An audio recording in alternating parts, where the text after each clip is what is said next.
Assalamualaikum warahmatullahi wabarakatuh. Kisah Rabi' bin Khaisam, pemuda soleh pada zaman sahabat Rasulullah SAW. Di antara banyak kisah pemuda yang sering diceritakan di berbagai majelis ilmu adalah Rabi' bin Khaisam.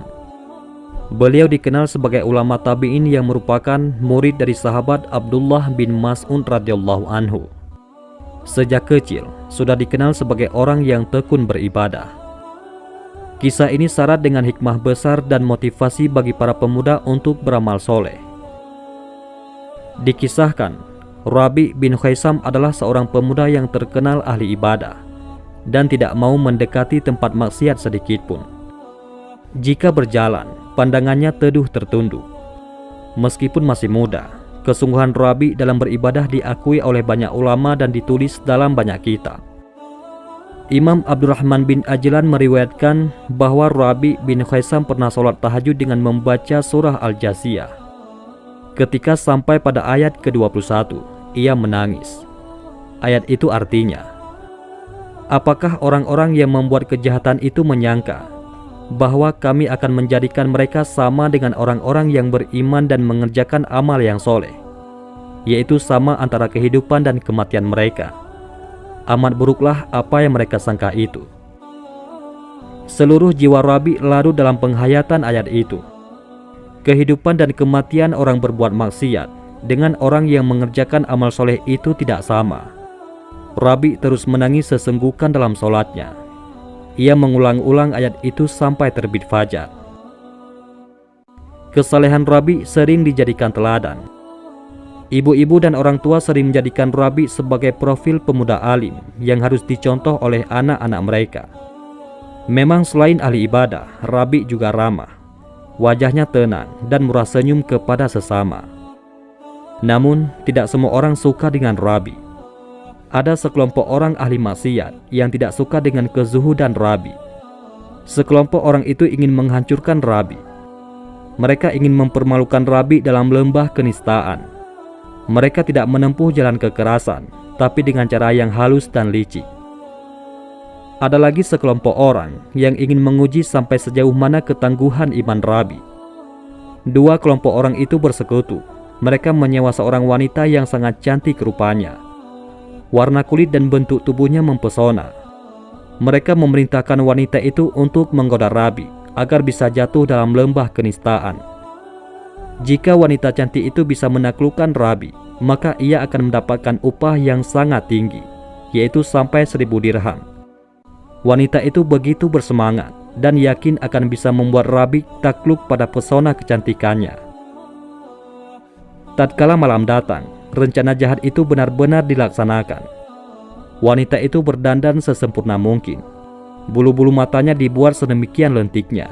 Bibirnya merah basah. Ia memilih pakaian sutera yang terindah dan memakai wewangian yang merangsang. Setelah dirasa siap, ia mendatangi rumah Rabi' bin Khaisam. Ia duduk di depan pintu rumah, menunggu Rabi' bin Khaisam datang dari masjid. Suasana begitu sepi dan lenggang.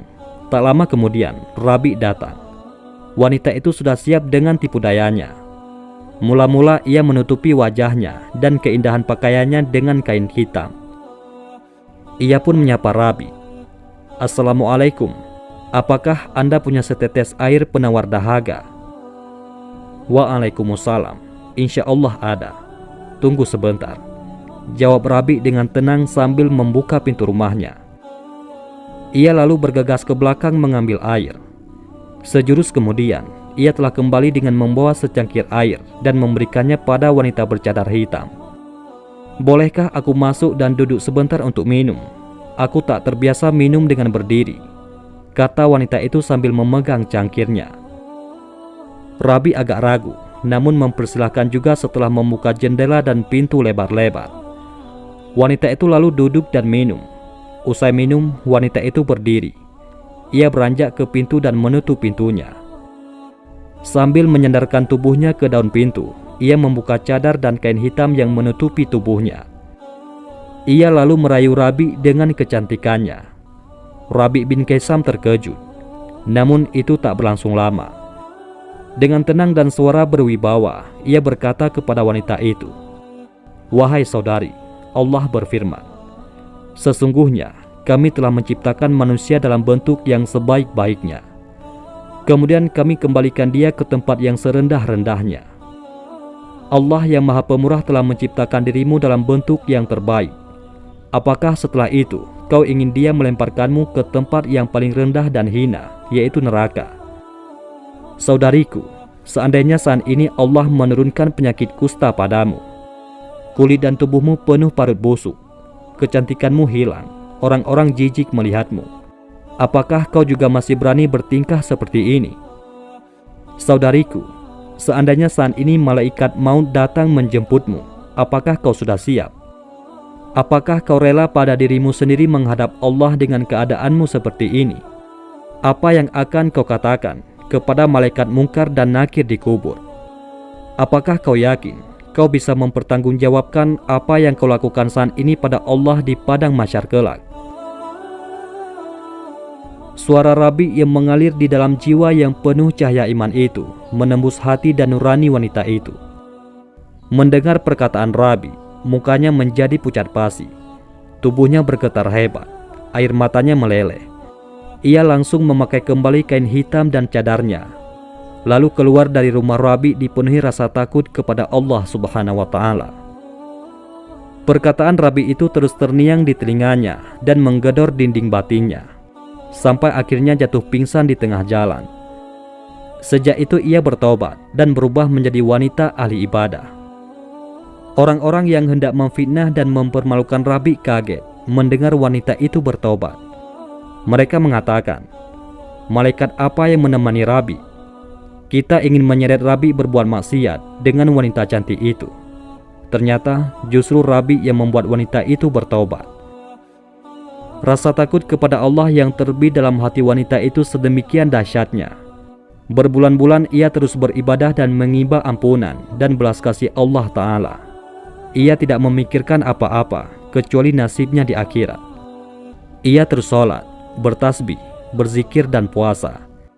Hingga akhirnya wanita itu wafat dalam keadaan sujud menghadap kiblat. Tubuhnya kurus kering kerontang seperti batang korma terbakar di tengah padang pasir. Itulah kisah Rabi bin Kaisam, murid dari sahabat Rasulullah SAW, yaitu Abdullah bin Mas'ud radhiyallahu anhu. Pemuda saleh yang mampu mengalahkan hawa nafsunya, sehingga beliau mampu menolak seorang wanita yang ingin menjerumuskannya dalam kemaksiatan. Itu semua tidak lain, yaitu karena beliau selalu mendekatkan diri kepada Allah. Sehingga Rabi bin Kaisam selalu dalam lindungan Allah Subhanahu wa Ta'ala. Wallahu a'lam bishawab. Mudah-mudahan kisah ini bermanfaat bagi semua. Assalamualaikum warahmatullahi wabarakatuh.